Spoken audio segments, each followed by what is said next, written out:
The executive building of Morrison Manufacturing had been in our family for 37 years. My grandfather built it from a single machine shop into a multi-state operation producing precision components for the aerospace industry. Walking through the lobby, past the portrait of him in his work coveralls, I always felt the weight of that history. Today I felt something different. "You're late," my brother Derek said as I entered the conference room on the third floor. He didn't look up from his tablet, his tailored suit immaculate, his hair perfectly styled in that way that suggested he spent more time on it than I spent on my entire morning routine. "Traffic was bad," I said, taking a seat at the far end of the table. The chair wobbled slightly, a detail nobody had bothered to fix despite my mentioning it at the last family meeting 6 months ago. "We're about to start," my sister Jennifer said, her tone suggesting I should be grateful for the notification. She sat beside our mother at the head of the table, both of them wearing matching designer blazers like some kind of corporate uniform. My mother, Patricia Morrison Reed, looked at me with that expression I'd seen countless times over the past 28 years. The look that said I was there out of obligation, not necessity. The look that reminded me I was adopted, that I wasn't really part of the legacy even though the family name was technically mine. "Now that everyone's here," Mom said, emphasizing the word everyone with just enough edge to make her point clear, "we can discuss the acquisition offer from Tecton Industries." Around the table sat the key players in what my family considered their empire. My stepfather Richard, who'd married into the business 12 years ago and acted like he'd built it himself. My uncle James, my mother's brother, who handled operations. My Aunt Carol, who ran human resources. And of course, Derek and Jennifer, the golden children who'd been groomed for leadership since birth. Then there was me. The outsider they kept around because removing me would look bad. "Tecton has offered $420 million for full acquisition," Derek said, pulling up a presentation on the screen. "The deal includes retention packages for key leadership and a 5-year consulting arrangement for family members." Jennifer leaned forward, her enthusiasm obvious. "This is exactly what we've been waiting for. A major tech firm wants our manufacturing capabilities. We'd be part of something huge. The valuation is strong," my Uncle James added. 20% above market rate for similar manufacturing operations. They're paying a premium for our aerospace certifications and client relationships. "I've already spoken with our attorneys," my stepfather Richard said. "The deal structure is solid. We can close within 90 days if we move quickly." Mom smiled, the kind of smile that came with champagne and celebration plans. "This represents everything Dad worked for. A legacy that extends beyond our family into the future of advanced manufacturing." I listened quietly, watching the presentation slides change. Revenue projections. Integration timelines. Retention bonuses for executives. It was all very professional, very polished. It was also incomplete. "The board has already given preliminary approval," Derek continued. "We just need family consensus to move forward with the formal acceptance." "Family consensus," I said, speaking for the first time since entering the room. Everyone looked at me as if they'd forgotten I could talk. "Yes, Adrian," Mom said with exaggerated patience. "We make major decisions as a family. That's how Dad wanted it." "Even though I'm not really family," I said. The room went silent. Jennifer's expression tightened. Derek looked uncomfortable. My Aunt Carol suddenly found her phone fascinating. "That's not what I said," Mom replied, her voice cooling several degrees. "But there's a difference between being legally part of this family and understanding the business. Between having your name on the papers and having actually contributed to building something." "I see," I said. "You work in quality control," Richard said as if explaining something to a child. "That's important work, but it's not strategic. You don't have the background to evaluate a $400 million acquisition." "I've been here 7 years," I said. "In quality control," Jennifer repeated. "Checking measurements and reviewing inspection reports. That's not the same as managing client relationships or understanding market dynamics." "We're not trying to exclude you," my Uncle James said, though his tone suggested exactly that. "We just want to make the decision efficiently, without unnecessary complications." I nodded slowly. "And by family consensus you mean everyone in this room agrees?" "That's right," Mom said. "Everyone who's actually involved in running the company. The real decision makers." Only real family makes decisions here, she added, looking directly at me. She stood and closed the office door, as if that would somehow make her next words more authoritative. People who've earned their place through contribution, not just through paperwork. Derek smirked. Jennifer's expression matched his. I nodded quietly, accepting the dismissal for what it was. My mother's phone rang, the sharp sound cutting through the suddenly tense atmosphere. She glanced at the screen, irritated. It's David Chen, our CEO. I should take this. She answered, putting the phone on speaker. David, we're in the middle of the family meeting about the Tecton acquisition. Can this wait? David Chen's voice came through clearly, professional but strained. I'm afraid it can't, Patricia. We have a significant problem with the acquisition.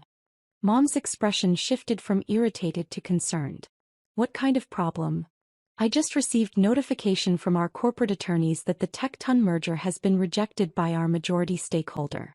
The deal cannot proceed without their approval, and they've formally declined to grant it. The room went absolutely still. That's impossible, Derek said. We are the majority stakeholders. The family owns 78% of the company. That information is incorrect, David said carefully. Or rather, it's outdated. Your family collectively owns 29% of Morrison Manufacturing. The majority stake is held by a separate entity. My mother's keys, which she'd been holding, dropped onto the table with a metallic clatter. What are you talking about? We own this company. My father built it.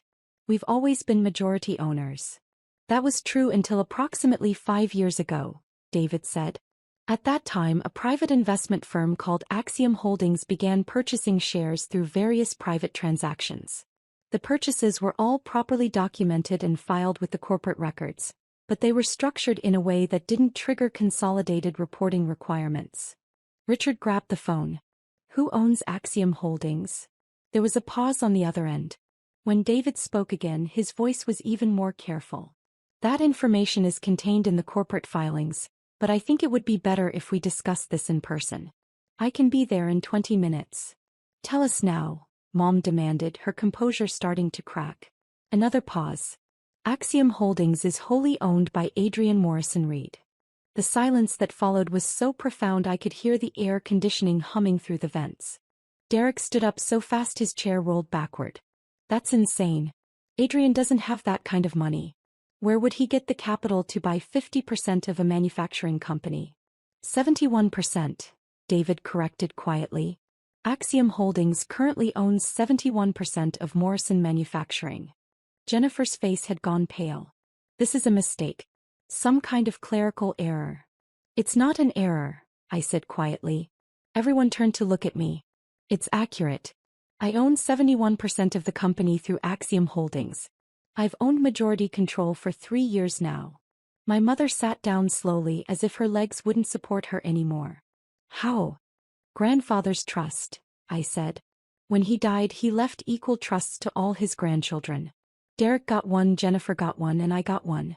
They matured when we each turned 25. That trust was $2 million, Derek said. You can't buy 71% of this company with $2 million. You're right, I said. But $2 million can be invested. Can be grown. Grandfather set up my trust differently than yours. Yours were liquid assets, immediately accessible when you turned 25. Mine was invested in a growth portfolio managed by his personal financial advisor, with instructions that it couldn't be touched until I was 25, and then only for securing my future in the family business. I pulled out my own tablet and connected it to the conference room display. Financial documents appeared on the screen. By the time I turned 25, that trust had grown to $42 million. I used it as collateral to secure loans, which I used to begin purchasing shares in the company. Every purchase was legal, properly documented, and filed with the corporate records. Why didn't we know about this? My Uncle James demanded. Because nobody looked, I said simply. Every transaction was in the public corporate filings. Every share purchase was documented. Every change in ownership structure was recorded properly. You just never thought to check who was buying because you assumed nobody outside the family would be interested in acquiring shares. You lied to us, Jennifer said, her voice rising. You've been pretending to be some low-level quality control worker while secretly buying the company out from under us? I didn't lie about anything, I said. I do work in quality control. I've been there for 7 years, learning every aspect of how this company operates. What products we make, which clients we serve, where our processes work and where they fail. I never pretended to be anything other than what I am. Mom found her voice, though it came out strained. You deliberately deceived us. Working in that department, acting like you were just another employee. I am an employee, I said. I'm also the majority owner. Those things aren't mutually exclusive. Richard pointed at the financial documents still displayed on the screen. Where did you get the money for the loans? 42 million wouldn't be enough to acquire 71% of this company. You're right, I said. Which is why I didn't acquire it all at once. I bought shares gradually over 5 years. As the company grew and the share value increased, I used the appreciation in my existing holdings as collateral for additional loans. Each purchase increased my ownership stake, which increased my collateral capacity, which enabled larger purchases. I switched slides showing the timeline of acquisitions. 5 years ago I owned 0%. 4 years ago 12%. 3 years ago 34%. 2 years ago 53%. Now 71%. The family sold you those shares? My Aunt Carol asked, speaking for the first time. Some of them, I said. Derek sold me 8% 3 years ago to fund his venture capital investments. Jennifer sold me 6% 2 years ago for her real estate projects. Uncle James sold me 4%. Aunt Carol sold me 3%. Various other minority shareholders sold me their stakes over time. Derek's face had turned red. You manipulated us. You knew we needed capital for other investments. I made fair offers for shares you were willing to sell, I said. Every transaction was at market rate or above. You all made money on the sales. You just didn't bother to ask why I was buying because you didn't think it mattered. Because we didn't think you'd be stupid enough to sink all your money into this company, Jennifer snapped. It wasn't stupid, I said calmly. Morrison Manufacturing is a well-run, profitable company with strong client relationships and solid growth prospects. It was a smart investment. The fact that you all viewed it as something to cash out of when you wanted money for other projects tells me you didn't value what we have here. My mother's hands were shaking as she reached for her water glass. So you've been sitting on majority control waiting for what? This exact moment? To sabotage a major acquisition. I haven't sabotaged anything, I said.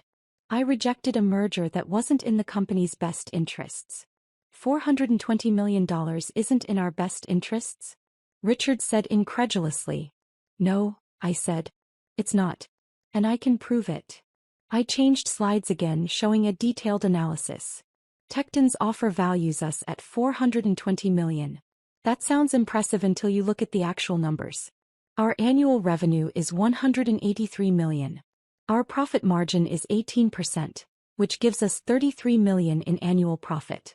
At current aerospace industry multiples, we should be valued at least 15 times earnings. That's $495 million.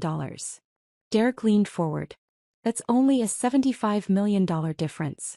Within normal valuation ranges. Except Tecton's offer includes integration costs that we'd be responsible for, I continued. Facility upgrades, system consolidations, workforce adjustments. Those costs total $82 million over the first 3 years, which effectively reduces the purchase price to $338 million.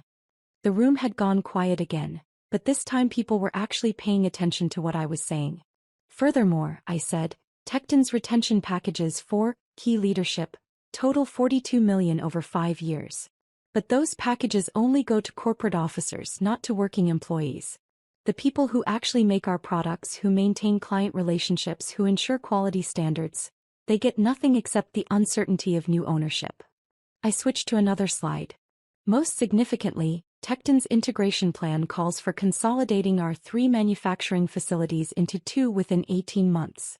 That means closing the Ohio plant, which employs 347 people. People who've worked for this company for decades in some cases. People who've built their lives around these jobs. My Aunt Carol looked uncomfortable. Corporate consolidation is normal in acquisitions. It's how companies achieve efficiency. It's also how companies destroy the culture and expertise that made them valuable in the first place, I said. Our Ohio facility has the highest quality ratings of all our plants. It has the most experienced workforce. It has the longest client relationships. Closing it would save money on paper while destroying institutional knowledge that took decades to build. You're being sentimental, Mom said, but her voice lacked its earlier certainty. I'm being practical, I said. I've worked in quality control for 7 years. I've visited every facility multiple times. I've talked to the workers on the floor, the supervisors, the technicians. I know which plants are genuinely efficient and which ones just look good on spreadsheets. The Ohio plant is the heart of our operation, and Tecton wants to cut it out because it doesn't fit their geographic strategy. Jennifer crossed her arms. So you're rejecting a $400 million deal because you're worried about a plant closure? That's emotional, not strategic. I'm rejecting an undervalued deal that would harm the company's long-term prospects while enriching executives at the expense of workers, I said. That's not emotional. That's understanding what actually makes this company valuable. David Chen's voice came through the phone again. We'd forgotten he was still on the line. If I may add something, Patricia. Adrian has been raising these concerns with me for the past 6 months. He's requested detailed operational analyses, client retention studies and workforce impact assessments. His objections to the Tecton deal are well documented and thoroughly researched. Mom stared at the phone. You've been discussing this with Adrian? Behind our backs. I've been discussing it with your majority shareholder, David said carefully. As the CEO, I have a fiduciary duty to keep the principal owner informed of major corporate actions. Adrian has that right. We're the family, Richard said, his voice tight. We're supposed to make these decisions together. With respect, David said, family sentiment doesn't override corporate governance. Adrian owns 71% of the company. His approval is legally required for any major transaction. That's not optional. Derek stood up, pacing now. This is insane. You can't just reject the deal because you think the valuation is low. Tecton isn't going to negotiate. This is their final offer. Then they can keep it, I said. Morrison Manufacturing isn't for sale at that price. You're costing us millions, Jennifer said, her voice rising to almost a shout. This is the opportunity of a lifetime and you're throwing it away because of what? Pride? Some misguided loyalty to factory workers. I'm protecting the company, I said. And yes, I'm protecting the workers who actually make it function. The people you've never bothered to meet or talk to because you were too busy having lunch meetings and attending industry conferences. My mother stood up, her composure finally cracking completely. How dare you? I built this company with your grandfather. I've given my life to this business. And you, adopted out of charity when you were 3 years old, have the audacity to tell me I don't care about it. The words hung in the air like smoke from a gun. There it is, I said quietly. Adopted out of charity. Not real family. Not someone who actually belongs here. That's not what I meant, Mom said, but her face showed she knew exactly what she'd meant. It's exactly what you meant, I said. It's what you've all meant for 25 years. I'm the outsider. The one who doesn't really belong. The one who should be grateful to even be in the room. I stood up, gathering my tablet. Well, here's the reality. I'm the majority owner of this company. I have been for 3 years. Every major decision made in that time should have had my approval. Want to know how many times you consulted me? 0. How many board meetings I was invited to? 0. How many strategic planning sessions included me? 0. Because you worked in quality control, Derek said desperately. You never indicated you wanted to be involved in management. I own 71% of the company, I said, letting the words hang heavy. My involvement isn't optional. It's legally required. But you all were so convinced I was insignificant that you never bothered to check the corporate ownership records. Never bothered to ask why I was buying shares. Never bothered to wonder if maybe, just maybe, the adopted kid might actually be building something. My Uncle James cleared his throat. What happens now? Now, I said, we're going to restructure how this company is run. David, I need you to schedule a formal board meeting for tomorrow morning. Full board attendance required. Understood, David said through the phone. You can't restructure the board, Richard said. We have voting rights. You have voting rights on your 29% of the shares, I said. I have voting rights on my 71%. The math isn't complicated. Mom sank back into her chair. You're going to take over the company. Push us out. I'm going to ensure the company is run properly, I said. Whether that includes you depends on whether you can accept that I'm actually in charge.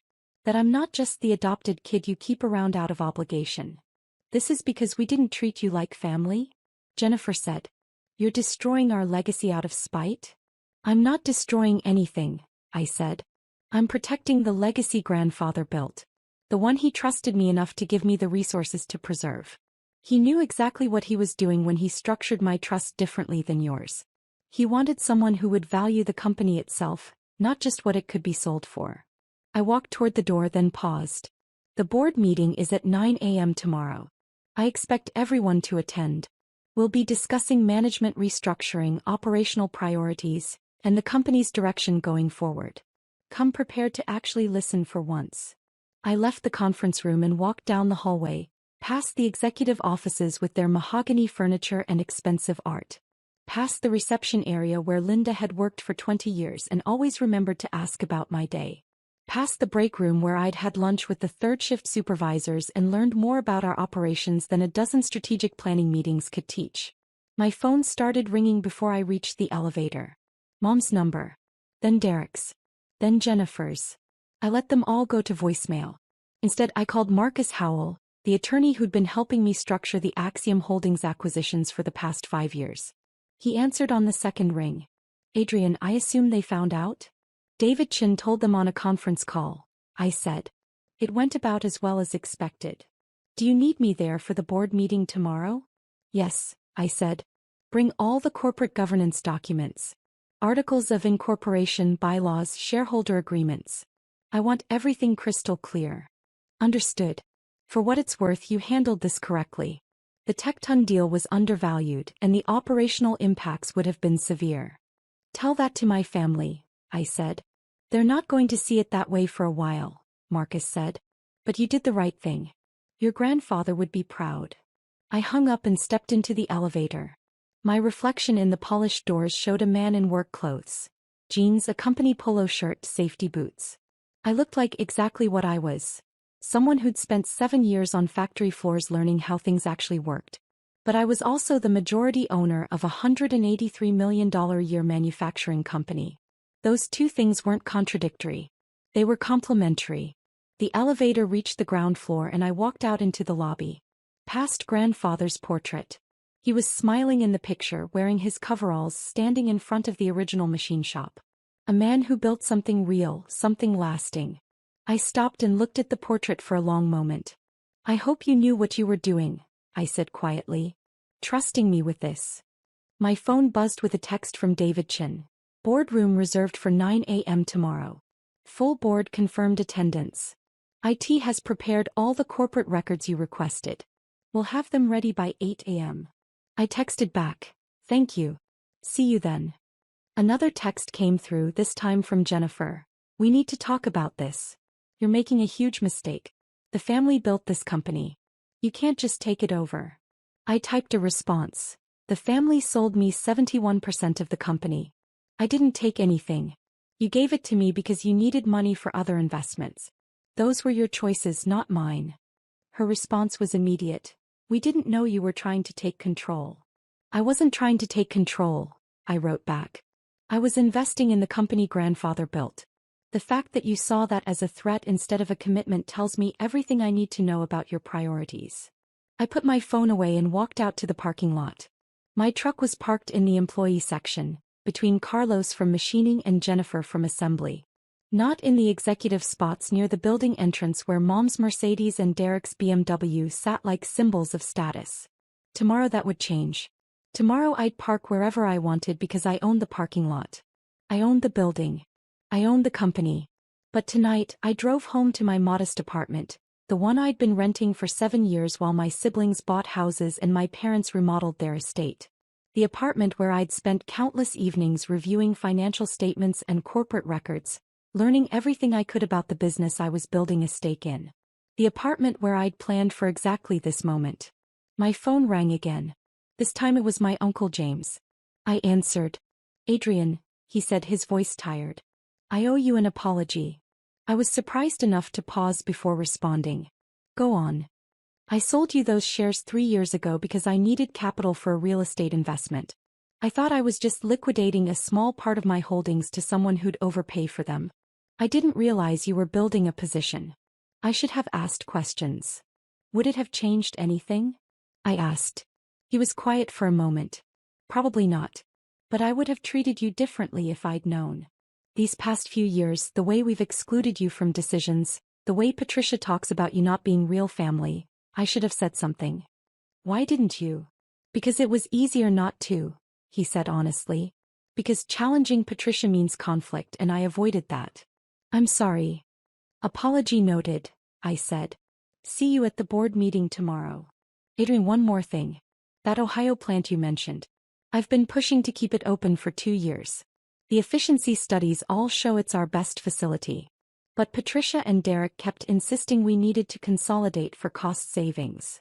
Did you tell them the quality data? Multiple times. They didn't want to hear it.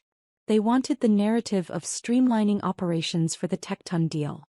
Tomorrow we're going to have a very different conversation about operations, I said. One based on actual data instead of what makes for good press releases. After we hung up, I sat in my truck in the apartment parking lot for a long time, thinking about what came next. The board meeting tomorrow would be contentious. Mom would fight the restructuring. Derek and Jennifer would try to find legal challenges. Richard would make threats. But none of it would matter because I held 71% of the voting shares. The math was simple even if the emotions were complicated. My phone buzzed with one more message, this time from David Chin. Tecton just called. He heard their deal was rejected. He's not happy. Be prepared for them to go public with their disappointment. I texted back, let them. Anyone who does their research will see we rejected an undervalued offer. That's good business, not bad judgment. I looked up at my apartment building at the modest windows of my second-floor unit. Tomorrow I could afford to live anywhere. A mansion like my mother's. A penthouse like Derek wanted. Anything I wanted. But I'd stay right here in this apartment, because moving wasn't about money or status. It was about remembering where I started. About staying connected to reality instead of getting lost in executive office symbolism. My grandfather had worn coveralls to work every day, even after the company was worth millions. He ate lunch with the workers. He knew their names, their families, their concerns. I was his grandson in the ways that mattered, even if some of the DNA wasn't shared. And tomorrow, I'd start proving that the adopted kid they'd dismissed as insignificant understood the business better than any of them ever had. The real family, my mother had said, made the decisions. She was right about that. She just hadn't realized I was the real family all along.